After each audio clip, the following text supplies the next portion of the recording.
Chairperson, the greatest threat is not only the criminal on the street, but also the criminal in uniform. Corruption within SAPS is rampant.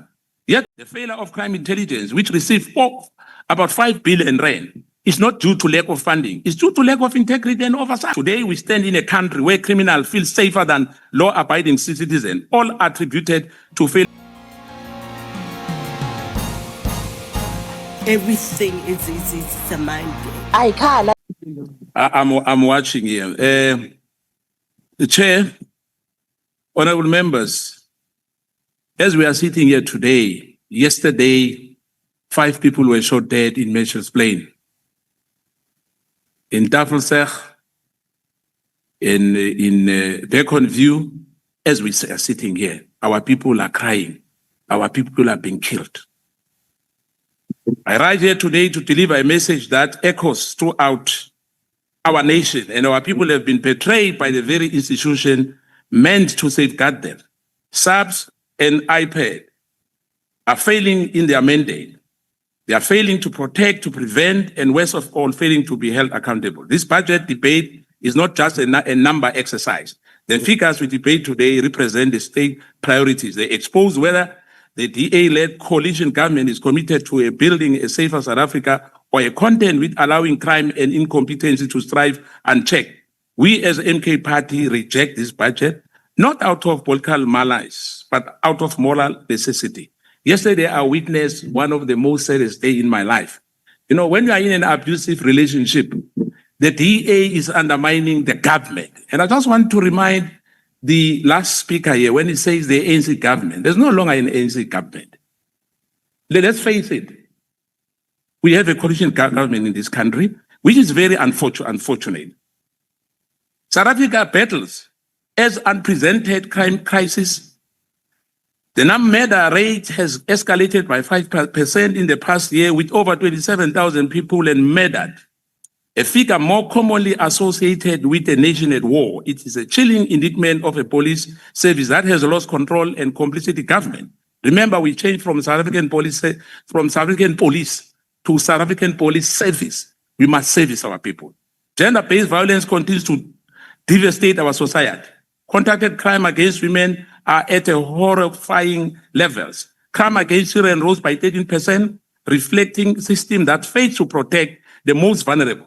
These are not abstract statistics. They represent shattered families, traumatized survivors, grieving core communities.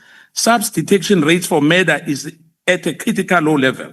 Murders go scot-free one too many times. What is more terrifying than the crime itself is the lack of accountability. This budget, if passed in its current form, it's a death sentence for thousands more South Africans who will continue to be failed by the state. IPAD is meant to serve as a check on police abuses and investigate police misconduct and criminality. According to the latest state minister, police-related deaths rose by 12%, rape by police officers rose by 15%, and corruption within SAPS surged by 20%. Despite IPAD investigative output remains at alarming low. The directorate has set a target only 35 rape cases for investigation in 2025-2026. It can't be. And just 40 corruption cases over 3 years. These numbers are laughable, inadequate, and serve as a reflection of an under-resourced and underperforming IPAD.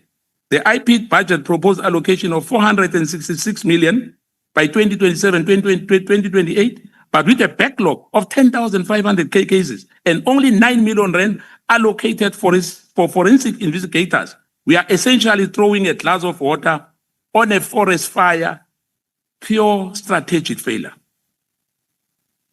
The SAPS and IPAD budgets reveal a disturbing trend. Massive allocation for administration, insignificant investment in tangible, effective crime fighting. SAPS 72 billion is set aside for administration, much of which goes to bloated management structure and system that seems more interested in sustaining itself than saving the public.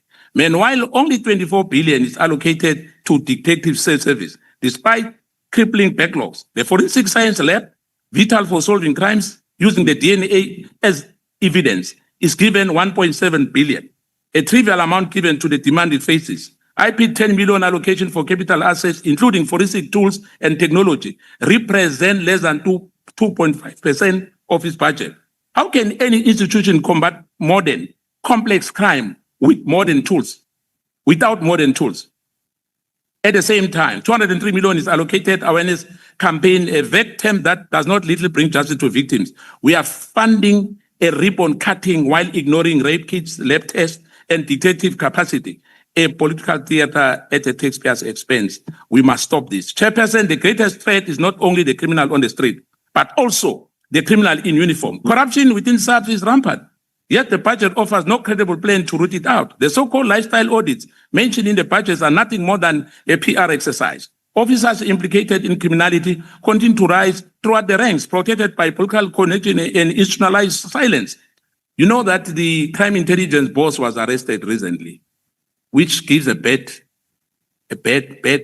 image for the country. 5.6 billion is allocated for a fleet service. Yet across the country, police vehicles sit idling due to mismanagement and lack of maintenance. Officers are forced to respond to emergency in a depleted vans, if at all. 150 million has been reprioritized for financial forensic capabilities, but this is a drop in an ocean when South Africa remains on a FTAF grey listed for money laundering.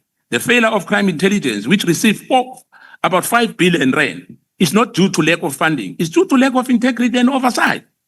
For rural communities, the situation is even worse. iPad Rural Strategy is a shallow public relation campaign. The plan is to conduct 36 outreach events over 3 years, cost of 203 million.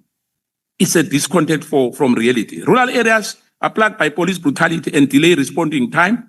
The outreach efforts are nothing more than a political window dressing, further abandoning a rural citizen of this country.